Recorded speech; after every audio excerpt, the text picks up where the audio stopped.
Good morning, comic book fans. Welcome back to Comics in 5 Minutes. I'm Revolver No Shorty, and once again I'm going back to something from last week to review, because this week has been a little bit thin on the ground for cool, exciting, interesting things. But this one, Mugshots, is one that was on my racking, and it intrigued me. I like the cover.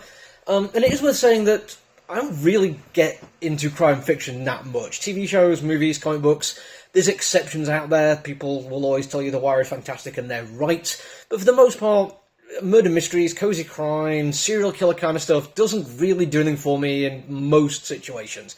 I can still enjoy comic book writing, comic book art that's good within that genre, but it doesn't necessarily mean I'm going to go out of my way to grab hold of it. In this particular case, though, it has actually managed to intrigue me. Something about the cover really grabbed hold of me. I like this minimalist kind of style. Throughout the comic book we have similar kind of things. It's literally just two colour palettes, depending on where they are or what time of day it is, but that's it. Other than that, it's just black ink on white paper with one colour blocked out.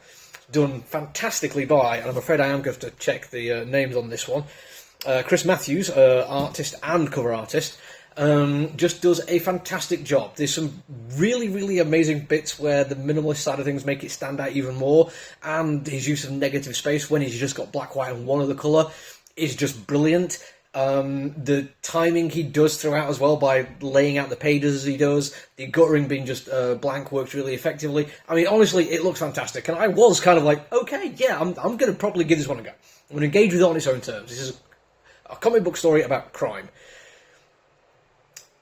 And it really is about crime. I can't stress this enough. This is not a, murder mystery, cozy crime. This is not even cops going after the bad guys kind of thing. This is a story about criminals. And because I'm an anarchist at heart, I tend to look at people who commit crimes rather than just being, they are bad because they have committed crimes. I tend to think about, why are they committing them? Who were these people? Why are they doing what they do?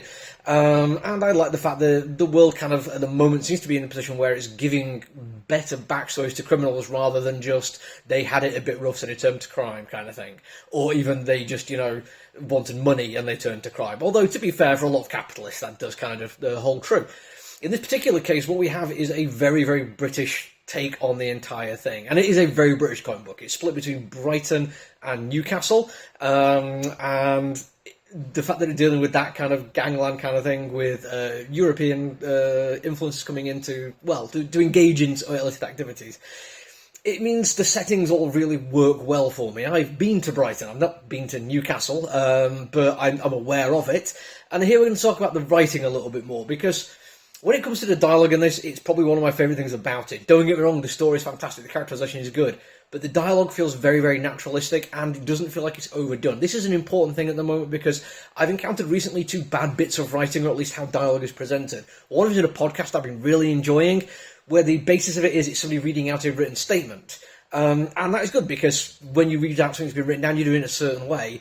But on a more recent episode, it was somebody apparently doing a live recording, telling their story, and at no point did it sound naturalistic. It still sounded like somebody just reading from a piece of paper, which broke the entire thing for me down, and I wasn't a big fan of it.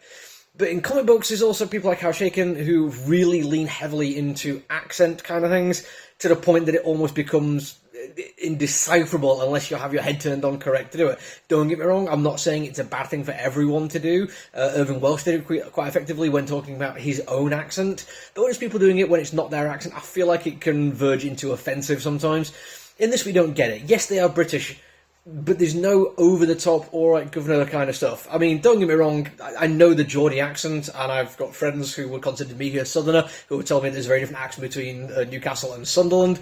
But in this particular case, it does just come across as quite nicely British, with a northern vibe to it. And it sounds exactly naturalistic. It's quick and it's pithy, it's dry. Yes, there is violence going on here, but there is humour inherent in the situation, which comes across by the people living it, who are kind of jaded and just have to make light things to get through the day. The story is fantastic, don't get me wrong, I like where it's going, I like the layers to it, but the characterisation is the other thing which I really, really liked. Our main character is a bit of a, I'm using the term geezer here, that's more of a southern thing, but he is from up north. But he's a criminal, a career criminal, who's very good at being a bastard by his own admission, but he's also exceptionally likeable, which is a very British thing. If you look at the kind of people the Brits have idolised and made stories about, which have lasted for decades, centuries even, you don't have to look for like Dick Turpin and Robin Hood and things like that. We are all down with idealising criminals who do it for the right reasons, and I feel like this is where it's going, and I absolutely Love it. Genuinely did. I can't wait to read the rest of it. I think it's going to be fantastic. That's it for now. Might be it for the week. I don't know if I've got anything else left to review, but if you want to see anything else, make sure you do all the social media stuff, and I'll see you next week. Until then, look after yourself, everyone. Stay safe. Bye.